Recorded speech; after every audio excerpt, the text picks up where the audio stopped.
They called him guilty. She called him innocent. And what happened next? Nobody in that courtroom saw coming. Mr. Green, your client needs you to say something. Silence.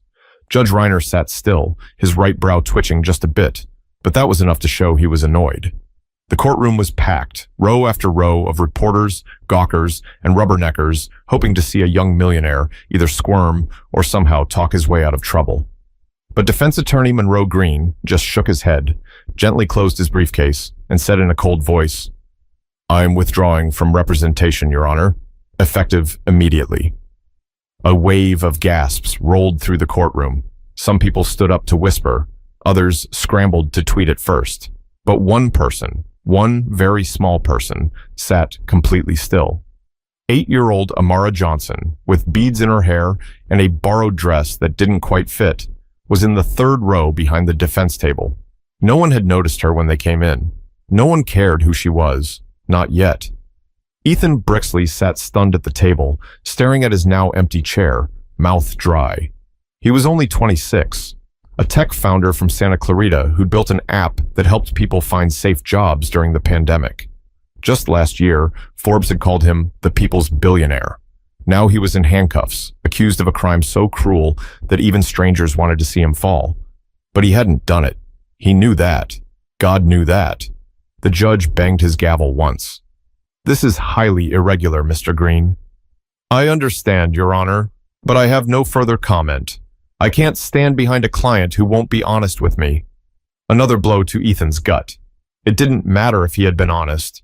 Everyone was assuming he wasn't.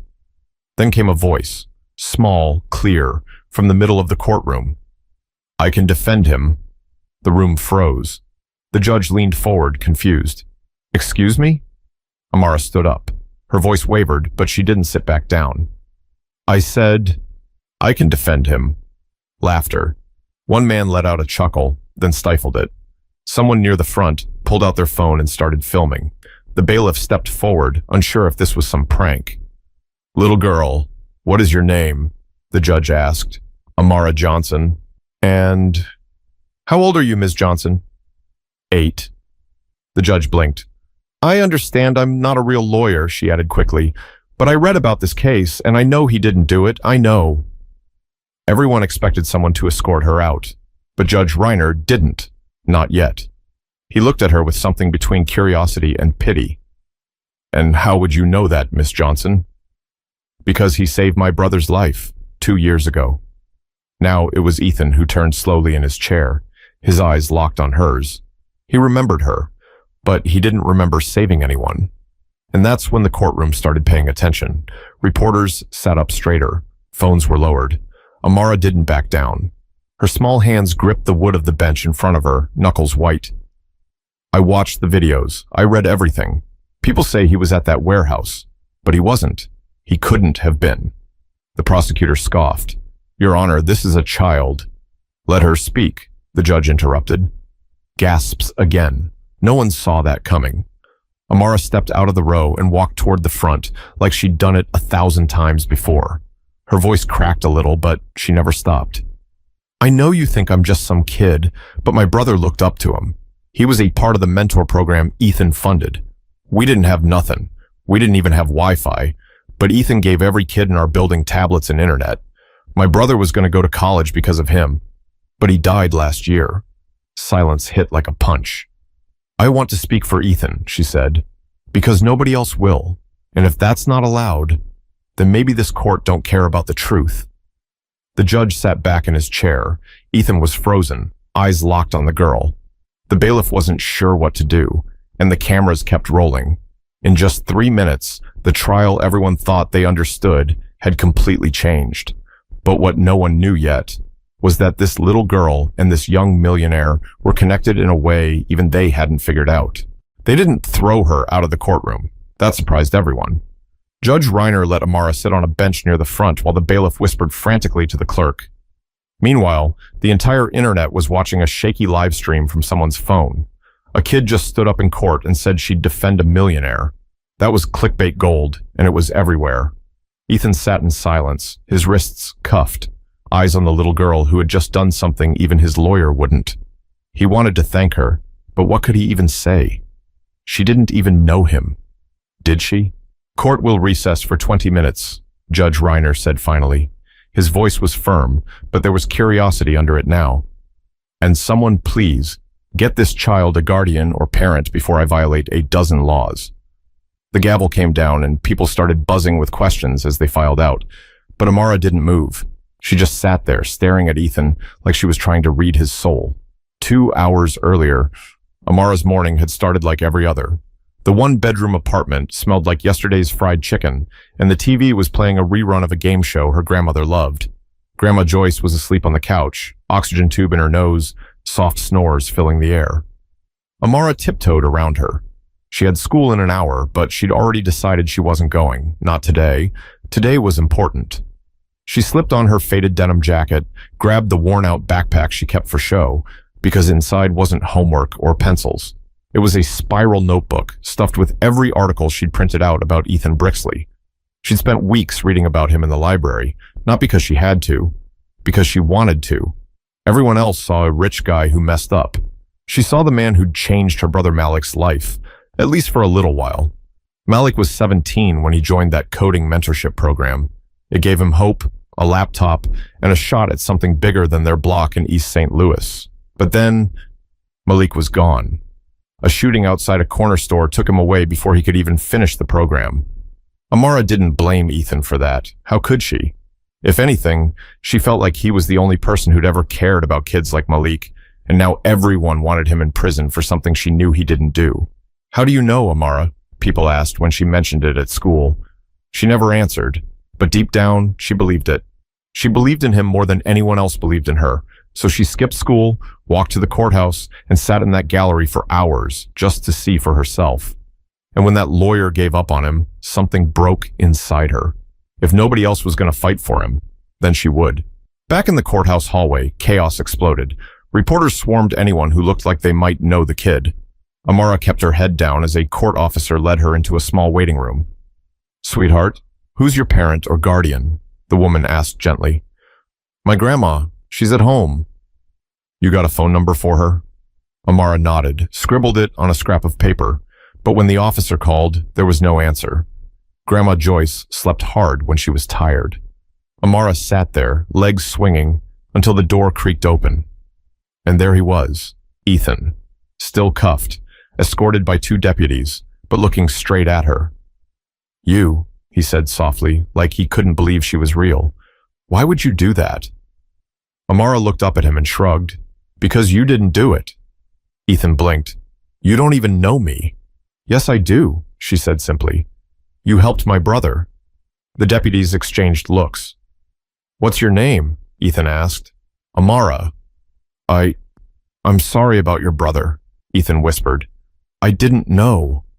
She nodded like she expected that. "You gave him something nobody else would. That means something."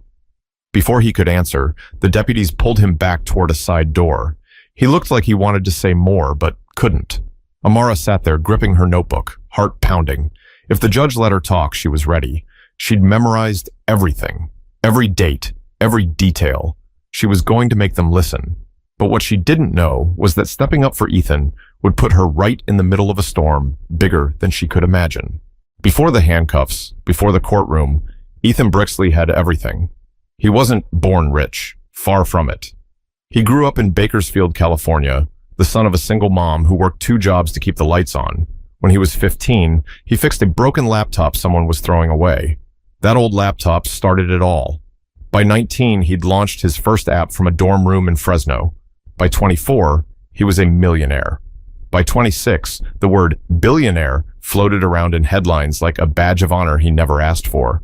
They called him a prodigy. The media loved him. Investors wanted a piece of him. His company, LinkBridge, wasn't just an app, it was a lifeline. It connected underprivileged kids to internships, scholarships, and mentorships across the country. During the pandemic, when jobs vanished and schools closed, LinkBridge kept kids learning, kept food on tables. But good headlines never last. 3 months ago, everything turned upside down. A fire broke out in an abandoned warehouse in St. Louis. Inside, police found a man, badly beaten, barely alive. That man was Victor Hale, a corporate rival Ethan had publicly clashed with over intellectual property.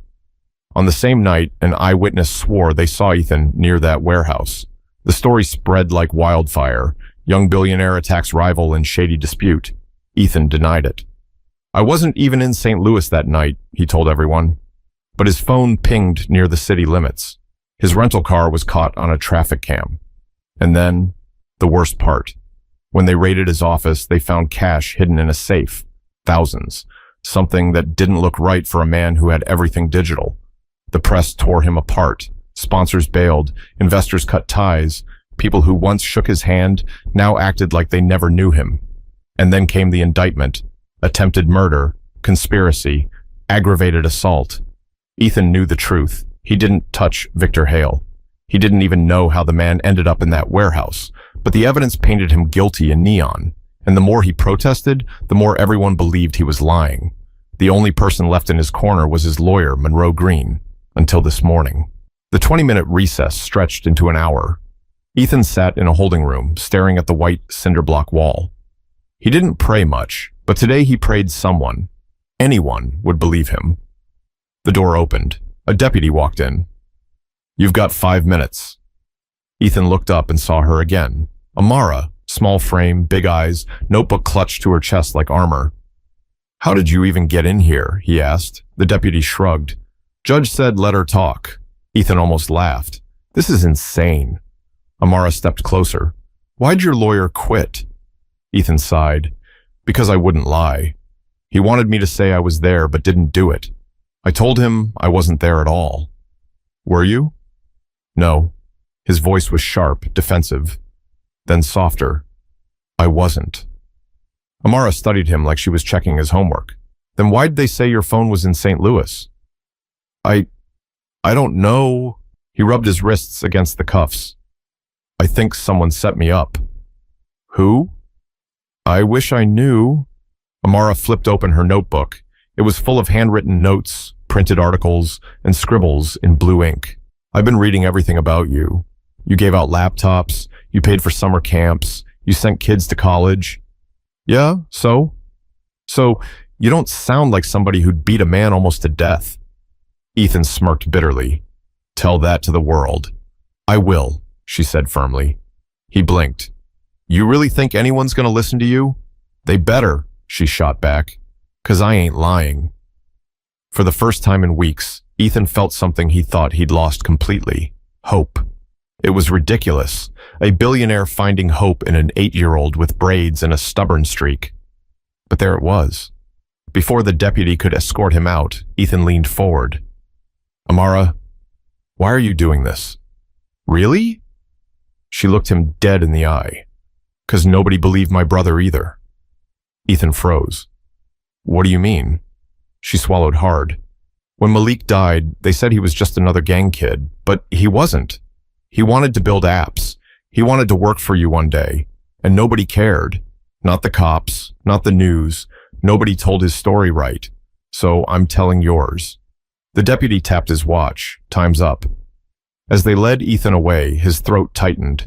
He didn't know if Amara could actually help him, but for the first time in months, someone saw him as more than a headline. But what neither of them knew yet was that the truth about the warehouse was far uglier than either of them imagined.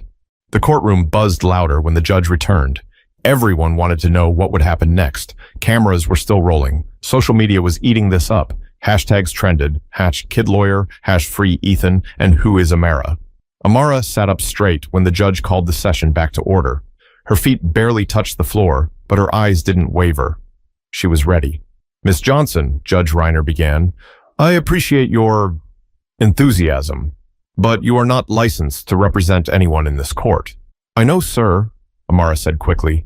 "I'm not trying to be a lawyer. I just need you to hear me out. Please." The judge stared at her for a long moment. "1 minute," he said finally. "Make it count." Reporters leaned forward like the Super Bowl was about to start. Amara clutched her notebook and stepped up to the center of the courtroom. Her voice shook at first, but then it steadied. "Everybody thinks he did it because of some video and a phone ping, but I read all the news. It don't make sense. They said Mr. Brixley was in St. Louis the night Victor Hale got hurt, but his flight records show he left LA at 7 p.m. and didn't land in Missouri until after midnight, and that warehouse is on the other side of the city. That's hours away. A ripple of murmurs spread through the crowd. Even Ethan turned to look at her, surprised. I know people say kids don't understand grown-up stuff, Amara continued, but math is math. He couldn't have been in both places. Somebody lied, and whoever lied is trying real hard to make y'all hate him. The prosecutor shot up. Objection. Sit down, the judge snapped. You'll get your turn. Amara flipped a page. And another thing, why would he do it? What's he got to gain from beating some guy in a warehouse? Nothing. But Mr. Hale? He had a reason to hurt himself, or to make it look like somebody else did. I saw that article where Hale's company was about to lose a huge deal to Linkbridge. If Brixley went to jail, guess who gets the deal back? Now the whole room buzzed. The prosecutor tried to speak again, but the judge slammed his gavel. Enough, Judge Reiner said. Miss Johnson, your time is up. Amara bit her lip and nodded. Thank you for listening. As she walked back to her seat, the judge glanced at Ethan. For the first time all day, his face softened, just a little. The recess turned into a scheduling break. Court would reconvene tomorrow. Reporters sprinted out like they were running the Kentucky Derby, hungry for interviews. But Ethan didn't care about them. He only cared about the little girl now sitting quietly, hugging her notebook like it held the world. Outside the courthouse, the sky turned a pale orange. The steps overflowed with news crews, flashing cameras, and people shouting questions. In the middle of it, Amara stood alone, scanning the crowd. She knew her grandma was probably worried sick, but she didn't have a phone. Then a voice called her name. Amara! She turned and saw a woman running toward her, tall, tired eyes, hair pulled into a scarf. Grandma Joyce, out of breath, but moving fast for someone with bad knees. Girl, what on earth? Joyce grabbed her by the shoulders, looking her over. You got the whole city talking about you. I had to, Grandma, Amara said softly. Nobody else was going to help him. Joyce sighed, rubbing her forehead. Baby, you can't just stand up in court like you Perry Mason. He didn't do it, Amara insisted. Joyce opened her mouth to argue, then shut it. Deep down, she knew that stubborn look. Amara got it from her mama. A man in a gray suit approached, holding a mic. Amara, Joyce, Channel 5 News. Can we get a comment? Joyce stepped in front of her. Not today. She grabbed Amara's hand and pulled her down the steps. They didn't notice the black SUV parked across the street. Inside, a man watched them through tinted glass, his face hidden under a cap. His phone buzzed. He answered with one word, problem. That night, Amara sat on the edge of her bed, watching her grandma pace. The apartment felt even smaller with all the noise coming from the TV, every channel replaying her courtroom speech like it was a movie trailer. Joyce stopped pacing and sat beside her. Baby, why does this matter so much to you? Really? Amara stared at the peeling paint on the wall. Because he cared about us. About Malik. Nobody else did. Joyce softened. You think helping this man gonna bring Malik back? No, Amara whispered. But maybe it means he didn't die for nothing. Joyce sighed and hugged her. For the first time all day, Amara let the tears come. Across town, Ethan lay in a jail cell, staring at the ceiling. Amara's words replayed in his mind like a broken record. Somebody lied. He believed her, but who? His thoughts were cut short when a guard appeared at the bars. You got a visitor. Ethan frowned. At this hour? He sat up. The guard unlocked the door, and when Ethan walked into the visitor room, his blood ran cold. Sitting there, waiting for him, was a face he thought he'd never see again. But what this man was about to say would turn everything upside down. Ethan froze at the sight of the man in the visitor room. Trevor, he whispered. Trevor Maddox, the guy who'd been his best friend since college, the guy who'd been his first business partner before cash and ambition tore them apart. They hadn't spoken in almost 2 years. Trevor leaned back in his chair, calm, smug even. You look like hell, E. Ethan sat down slowly, chains clinking. What are you doing here? Checking on an old friend. Trevor smiled without warmth. Or what's left of him. Ethan clenched his jaw. You set me up. Trevor chuckled. Relax, detective. I didn't beat Hale. I'm not that sloppy. But you wanted me to take the fall. Wanted? Trevor tilted his head. Still do. Ethan's stomach dropped. Why, Trevor, I gave you everything. I pulled you into Linkbridge when nobody else believed in us. You pulled me in, Trevor said, his voice turning sharp. And then you pushed me out.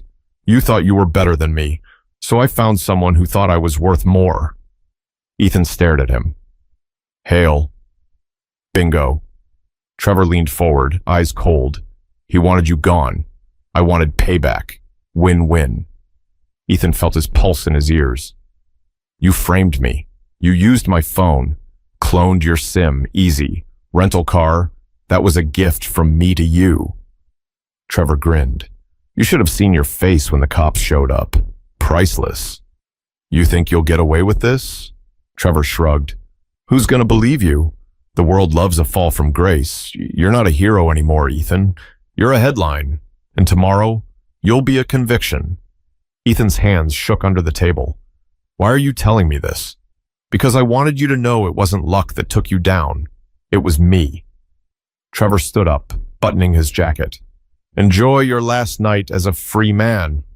The guard came in to escort Ethan out. He didn't fight. He couldn't. The betrayal sat like a brick in his chest. Across town, Amara sat in the living room while her grandma dozed in the recliner. The news replayed her clip for the 10th time. Her name scrolled across the screen with headlines like, 8-year-old defends billionaire. She should have been proud. Instead, she felt restless. Something was missing. Amara opened her notebook, scanning every detail she'd written about the case. Flight times, traffic cams, the warehouse. Then her eyes landed on a single name, Trevor Maddox. She remembered it from an old article about Linkbridge's early days. She grabbed her pencil and started circling things. Trevor had been there at the start. He'd vanished after some lawsuit. And then, nothing. Until now. Grandma, Amara whispered, nudging Joyce awake. We gotta go back tomorrow. Early. Joyce groaned. Lord, child, you trying to get me a heart attack? I think I know who set him up. Joyce stared at her like she'd lost her mind. Amara, I'm serious, Grandma. If I'm right, this ain't just about Ethan. It's about people who think they can do whatever they want and nobody gonna stop them. The next morning, court was chaos. Reporters packed the steps like sardines. Protesters shouted on both sides, some holding free Ethan signs, others yelling, Lock him up! Inside, Ethan shuffled in with dark circles under his eyes. He barely noticed the cameras anymore. All he could think about was Trevor's smirk. Then he saw Amara in the front row. She gave him a tiny nod like, Don't give up yet. The hearing started. The prosecutor stood, smug and ready to close the coffin. Your Honor, he said, the evidence is clear. Phone records placed the defendant near the scene. His financial motive? Objection. Every head turned. It wasn't a lawyer. It was Amara, again.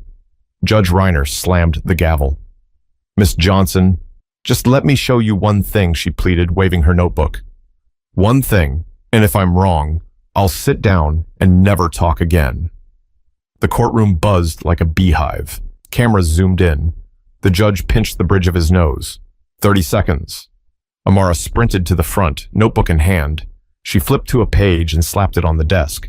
This, she said, pointing to a printout, is an email from Linkbridge's public folder. It's old, but look, Trevor Maddox's name. He was the co-founder. Everybody forgot about him. But guess what? He's been meeting with Victor Hale's lawyers. Last week. The prosecutor scoffed. That proves nothing. Then why, Amara said loudly, did Trevor buy a plane ticket to St. Louis the same day Mr. Hale got hurt? Gasps rippled through the courtroom. Reporters scrambled for their phones. Ethan stared at her, stunned. How did she even find that? Judge Reiner leaned forward. Is this true, counselor? The prosecutor stammered. I'm not aware. Then you better get aware, the judge barked. Court will recess for 2 hours while I review this. Gavel down. Chaos erupted. As deputies led Ethan out, he locked eyes with Amara. For the first time in days, he felt like maybe, just maybe, he had a shot. But nobody realized Trevor Maddox wasn't done yet. And the next move he made could cost someone their life. 2 hours later, the courtroom felt like a pressure cooker. Reporters whispered. Cameras rolled. Social media exploded with theories. Who is Trevor Maddox? Did the kid just crack the case? When the judge returned, the air was so tight you could almost hear hearts pounding. After reviewing the evidence presented, Judge Reiner said, "This court has serious concerns about the integrity of the state's case." He adjusted his glasses, eyes cutting toward the prosecutor, and even more concerns about the thoroughness of this investigation. The prosecutor's face turned red. "Therefore," the judge continued, "I am ordering the immediate release of Mr. Brixley on bond. Furthermore, the court is requesting a formal inquiry into the actions of one Trevor Maddox." The room exploded. People jumped to their feet. Reporters scrambled like a tidal wave of flashing lights. Ethan sat frozen for a second, then exhaled a breath he didn't know he was holding. The deputies removed his cuffs. For the first time in weeks, his wrists were free. He turned, and there she was, Amara, standing on the bench to see over the crowd, grinning so wide her cheeks hurt. He walked straight to her. The cameras loved it, but Ethan didn't care. He knelt down, eye level with her, voice breaking as he said, "You saved me." Amara shook her head. "Nah, you saved Malik. I just finished the job." He smiled, tears stinging his eyes. "Your brother would be proud." Her smile wavered. "I hope so." Joyce walked over, shaking her head but smiling too. "You sure know how to stir a pot, little girl." Amara giggled. "Guess it runs in the family." Outside, the chaos didn't stop. Reporters shouted questions. People shoved mics in their faces, but Ethan put his arm gently around Amara's shoulders as security guided them to a car. "Can I ask you something?" Ethan said quietly as they walked. "Yeah? Why didn't you give up, even when everybody said I was guilty?" Amara thought about it for a second. Then she looked up at him and said the words that would end up on a million news clips that night. "Because when the world calls you a liar, somebody's got to remember the truth. And sometimes, that somebody is a kid." Ethan smiled. For the first time in a long time, he felt human again. Not a headline, not a scandal, just a man who got a second chance. A week later, Trevor Maddox was in handcuffs. Evidence linked him to Hale, the warehouse, and the setup. The headlines flipped overnight. From billionaire to victim. The truth behind the frame-up. Linkbridge's stocks soared. But Ethan didn't care about that. What mattered was sitting at a small kitchen table in East St. Louis, sharing fried chicken with a little girl and her grandmother. "You know," Ethan said between bites, "you'd make one heck of a lawyer someday." Amara grinned. "You think so?" "I know so." She smiled, eyes bright. "Then you better keep out of trouble, Mr. Brixley, 'cause next time, I'm charging you." They all laughed, the kind of laugh that feels like a full breath after drowning. And here's the thing. This wasn't just about a billionaire and a kid. It was about loyalty, about speaking up when no one else will, about believing in someone, even when the world says don't. So if you take anything from this story, let it be this. Don't underestimate the power of your voice. Even the smallest voice can echo loud enough to change a life. And if you're watching this right now, I've got one question for you. If you saw someone about to lose everything because no one believed them, would you stand up and say, "I can defend them"?